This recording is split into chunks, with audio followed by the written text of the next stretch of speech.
Olá, pessoa mágica! Bem-vindo a mais um Caldeirão. E hoje nós vamos responder a pergunta da nossa querida amiga da Trilha Celeste, Paula Martins. Ela, na verdade, comentou num vídeo das Sextas de Mistério, onde eu falava sobre possessão e tudo mais, mas a pergunta dela é bem pertinente, então eu trouxe aqui para o Caldeirão. Diz ela, encantada com essas histórias de exorcismo. Ed, o que acontece com a pessoa quando ela está possuída? Fica presa na barriga, que nem a menina do filme? Eu sempre tive essa curiosidade. É assim, é uma boa curiosidade, né? O que será que acontece? Será que a pessoa fica presa, fica dormindo? Eu perguntava muito para minha mãe, que não era uma possessão, mas ela era médium, então ela ia para o centro e eu perguntava para ela, onde é que a senhora fica quando a Mariazinha tá lá? Porque eu ia nas festas de Erê, né? Eu sou. Gente, festa de Erê pra mim é tudo de bom. Eu amo Erê. E eu amo bolo. Juntou as duas coisas, lá tô eu, né? E eu era criança, era pequena, mas eu tinha muita curiosidade. Pequena não. Aí eu já era maior, eu já era adolescente. Eu queria saber onde ela ficava, onde é que ela sentia. E o que eu percebi é que ela não tinha a menor ideia onde ela estava, ela não lembrava de nada, ela simplesmente apagava e outra entidade assumia. E aí depois eu fui descobrindo que médiums variam. Tem o médium que ele é semiconsciente, tem o médium que fica 100% consciente e tem o médium que apaga completamente. Ele não lembra onde ele estava. Sobre possessão, a possessão pode ser por realmente um espírito, outro espírito humano que é mais forte, como pode ser por um demônio, pode ser por alguma outra coisa, né? É, Onde fica a pessoa, né? E aí vai depender muito do que esse espírito está querendo, né? Ele pode apagar essa pessoa, ele pode jogar, e tem duas coisas que eu queria comentar aqui que, digamos assim, são bons exemplos do que pode acontecer. No caso de ser um espírito muito mau, um espírito ceboso, sabe? Aquele espírito pantanoso que só quer machucar, não quer ajudar em nada, que pode ser também um demônio, ele pode querer que a pessoa sinta e veja tudo o que está acontecendo sem que ela possa fazer alguma coisa. E isso aconteceu com o personagem Dirk no Limiar 1, quando ele foi possuído pelo espírito de Bauzu, que era um deus do submundo, um deus meio mauzão lá, né? E que é, que não queria que ele, digamos assim, apagasse. Então ele ficava como se estivesse num lugar muito escuro, acorrentado e não conseguindo, vendo as coisas acontecendo como se ele estivesse vendo um filme, mas sem conseguir interferir. Então essa foi a minha visão do que seria uma possessão maligna.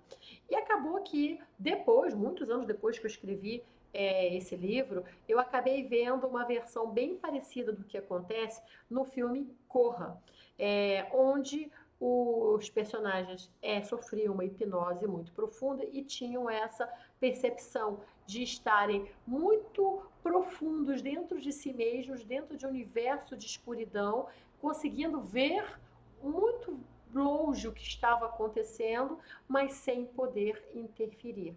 O que deve ser angustiante, deve ser algo terrível. Outro filme que mostrou uma versão bem interessante do que acontece não é um filme, é uma série, A Maldição da Mansão Bly, onde as pessoas, as crianças, especialmente as crianças, quando eram possuídas, por espíritos, né, não eram demônios ali, elas simplesmente iam para um lugar bom. E, às vezes, é, elas não percebiam nada do que estava acontecendo, elas ficavam presas naquela lembrança, elas ficavam perdidas naquela lembrança, uma lembrança boa, mas com o tempo elas iam percebendo que era só uma lembrança, não era real. Mas é, era o bastante para que elas ficassem quietas e elas não revidassem, elas não lutassem contra aqueles que estavam tentando ou possuindo o corpo delas para fazer assumir certas coisas. Geralmente isso acontece apenas com pessoas que têm uma mediunidade, que têm, digamos, um talento, e às vezes esse talento não é exatamente trabalhado. né? Então ele fica meio solto, né? E quando o espírito começa a ver essa brecha, ver essa porta aberta, ele tenta entrar, muitas vezes para se comunicar, outras vezes para passar um recado, nem sempre os espíritos são ruins, tá? E outras vezes para às vezes são inimigos, então eles querem que a pessoa sofra, aí eles fazem a pessoa se humilhar, tirar roupa, fazer coisas com outras pessoas, quebrar coisas e comportar de uma maneira vil. E outras vezes eles só querem usufruir da vida física, comer, beber, fumar, usar drogas, ou seja, fazer coisas que eles querem sentir no corpo físico, tá? Mas não é uma coisa que aconteça tão fácil, então você não precisa se preocupar, não é algo assim, ai meu Deus, eu vou estar andando na rua e vou ser possuído, e vou tirar a roupa e vou fazer uma coisa maluca. Não, não é uma coisa que aconteça com facilidade, tá? É uma coisa que, se você perceber que já tem uma mediunidade, ela tem que ser trabalhada, cuidada como um talento. E aí você vai aprender a se proteger, a fechar essa porta, abrir para quem você quiser, quando você permitir. Então, isso é algo que você vai ter que aprender e geralmente você vai ter os seus mentores sempre te acompanhando e te orientando. O problema é que algumas pessoas, elas são muito turronas, teimosas, elas, às vezes aquilo não faz parte do que elas aprenderam na doutrina religiosa delas, então elas negam. E o que eu sempre falo, olha só, você negar uma coisa não faz com que ela desapareça ou que ela deixe de existir. A minha fé pode dizer, olha, que não existe chuva. Não existe. A chuva é um produto da nossa imaginação, é uma coisa plasmada pela sociedade e eu me recuso a acreditar que existe chuva.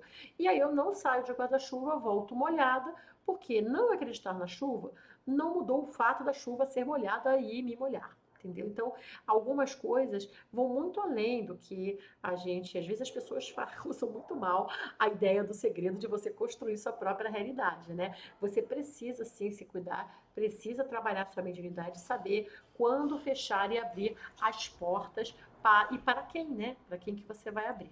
Para isso, eu indicaria leitura, muita leitura sobre mediunidade. O melhor lugar, assim, a melhor religião que estudou isso atualmente é a espírita, que tem um material grande. Só que a espírita, ela tem uma doutrina cristã. Então, se você não topa essa doutrina, você fica com conhecimento, aplica o que você puder, né, e segue tua vida. Pelo menos é o conhecimento ali. Mas eles têm um conhecimento bem profundo nessa parte de mediunidade. Assim como os centros, né, de mesa branca, os centros de umbanda, os centros de candomblé, eles sabem trabalhar com mediunidade. E aí você vai ter que escolher um desses lugares para te ajudar. E você não vai precisar, creio eu, ficar o resto da vida naquele lugar. É o tempo de você aprender e saber como e quando tomar o seu rumo, se você quiser seguir adiante. Se você quiser seguir adiante trabalhando como médium, mas o que você não pode é simplesmente ignorar e deixar para lá. Mas Ed, e se forem caso aqui eu tô falando muito de espíritos, né? E se forem demônios? Gente, é a mesma coisa que eu já falei em vídeos anteriores, do próprio Sexta de Mistério. Não, não é assim. Ah, eu sou um demônio, estou andando por aí para possuir aquela pessoa porque me deu vontade. Existem leis universais. Não é todo mundo que pode ser possuído assim na cara dura, tá? Existe um motivo pelo qual algumas pessoas são possuídas por demônios, porque elas provavelmente fizeram pactos em outras vidas e esses pactos, né, voltam para assombrá-las. Esses pactos dão uma permissão que elas, infelizmente, não sabiam que iam ter que dar.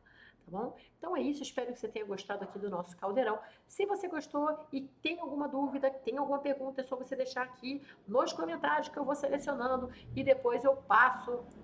E depois eu vou passando a. É que hoje a rua tá barulhenta, gente. Estou parando o vídeo toda hora. Que rua barulhenta hoje. E se você tiver alguma pergunta, coloca aí que eu vou depois selecionando e vou respondendo aos poucos. Se você está gostando dessa nova fase do canal, não esquece de se inscrever e de curtir e deixar um comentário, porque isso ajuda bastante o canal a crescer, tá bom? Um super beijo e até a próxima!